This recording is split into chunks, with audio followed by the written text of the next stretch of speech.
All right, happy Faux Friday, everyone. Thank you for staying in your assigned seat today, having headphones so that we can work through this individually. That's really important for the guest teacher, so thank you very much. We are going to be working through, in this video, slides 8 to 12. So I am going to talk through a couple of these slides, and then there will be time for you to complete any independent work on your own. And if you could pause on turning it in, because we haven't completed the other part of the assignment, but this section of the assignment will be done by the end of class today, hopefully. When the Pilgrims land, those Puritan Pilgrims who come to the American colonies, they think they're landing in Virginia from the Netherlands after a period of time where they had left England and stayed in the Netherlands to gather resources, money, funding for this trip to the Americas, where they believed that they could practice their religion the way they wanted to without the influence of the close influence of the king. They hung out in the Netherlands for a while, and then they made this trip in 1620. So this is kind of an intro. It says that when they land, they know that they're going to have to create their own government, something they call the civil body politic, a way of organizing themselves. Anywhere you go in society, there are normally systems and structures of power. So you know, who do I need to talk to if something is chaotic, or how can we organize ourselves so that we can be efficient and we can get things done. They all agree that they're going to follow the laws that they come up with. Sometimes this is called a compact or a constitution, where you write down those laws and then you might sign it to say, yes, I agree. And then they're going to make sure that government continues to maybe make some adjustments to meet the most good for the most amount of people. That's the basis of what government does for us. So you can read this little intro. It says the Mayflower Compact was just a written plan for a government. It was written to solve a basic problem. Who's in charge? They left England in a ship called the Mayflower, headed for what they thought again was Virginia in 1620, and a strong storm blew them off the ship, of course, and they ended up in northern colony, Massachusetts. I don't know if you've ever been to Massachusetts. It's much colder than Virginia pretty much all year.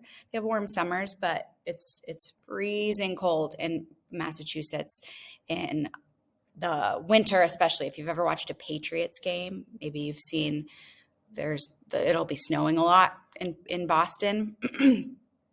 So much colder, harsh winters. And it wasn't it wasn't currently under the control of a company that had funded the journey from Britain. So they were in independent territory, and they were like, well, we're going to have to figure out some way of organizing ourselves, and we're going to have to do this quick. So they wrote down this agreement that they call the Mayflower Compact, and they agree by signing their names that they're going to follow the rules.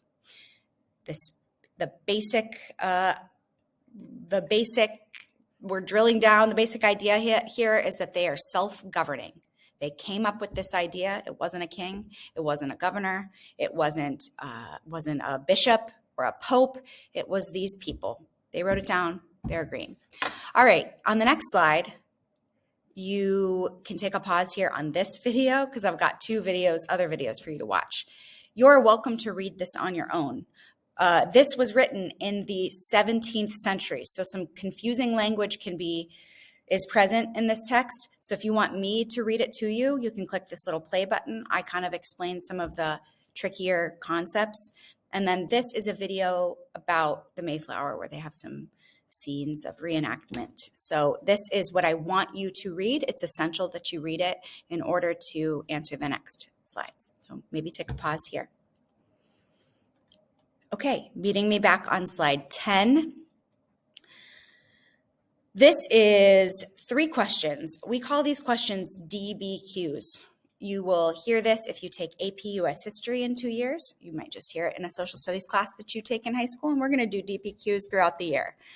A DBQ is a document-based question. It's a question that is based around a historical document. Usually it's a primary source, doesn't have to be, but you need, if you see the word DBQ, you should know I'm probably going to need to use some quotes from the original document in my answers to have a really solid analysis. And also be sure to check the posters on the wall for those historical thinking skills that also might help guide your thinking about how to respond to these questions.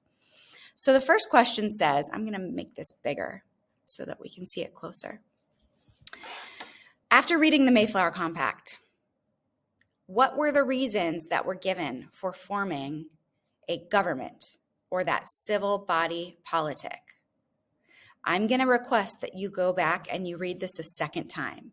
In my years of doing this analysis with students, a lot of students don't correctly identify the answers to these questions upon the first reading. Usually it takes second reading to think, I definitely did not, I didn't pick that up, but they're actually maybe saying something different. So go back and maybe do a second reading. Second question, and I would like this to be in complete sentences, and please cite the document wherever you feel is necessary. Second question says, what did the men on the ship who signed the Mayflower Compact, what did they expect this government to do for them? What did they, when they landed, what did they expect that this agreement would benefit? How would it benefit them? What was it going to do for them? And then last question. Another one that is tricky. To whom did the signers on this Mayflower Compact promise submission and obedience? To whom means who? Who are they promising this to? Who? Who is it? Is it a thing? Is it a person? Is it an idea? Submission and obedience means you're going to follow that. You're going to agree that you're going to do what that higher entity power says to do. You're going to do that thing. That is being obedient. That is being submissive to that higher power. Those are the three questions. Now, I have one more thing for us to do. I want you to spend some time, and I want you to look at this image. Over here, this is some sourcing information. We've talked about sourcing and our historical thinking skills. So I want you to spend at least a minute or two looking up details in this image.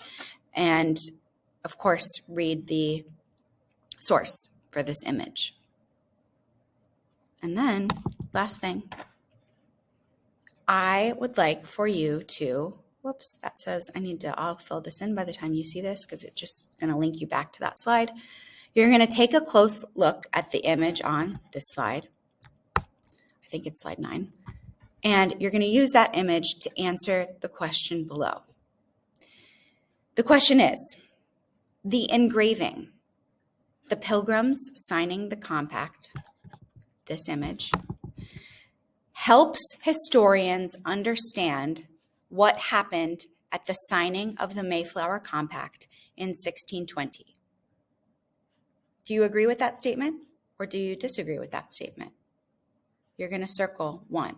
I'll show you how to move this circle. Pretty easy.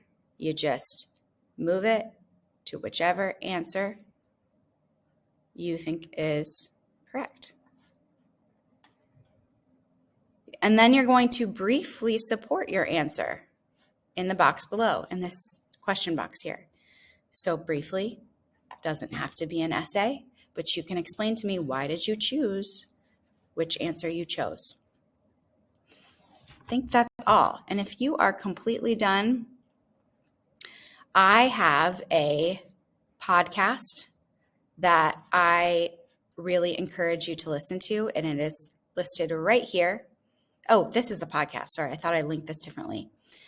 This is a podcast that's called, it's one of my favorites. It's called You're Dead to Me. Warning for maybe a little bit of language. It's a comedy podcast that is done by a British historian. And he always hosts a PhD historian, someone who works at a university, and a comedian. And it's really funny and entertaining. And I've learned a ton from this podcast. And this one is all about the Mayflower. And you learn a lot of details that maybe you had never known about the Mayflower that I don't have time to teach you in school. And it's just a really good podcast. So just recommend that. And I hope you have a wonderful long weekend. Thanks for listening. Now I have to figure out how to turn off the video. Oops.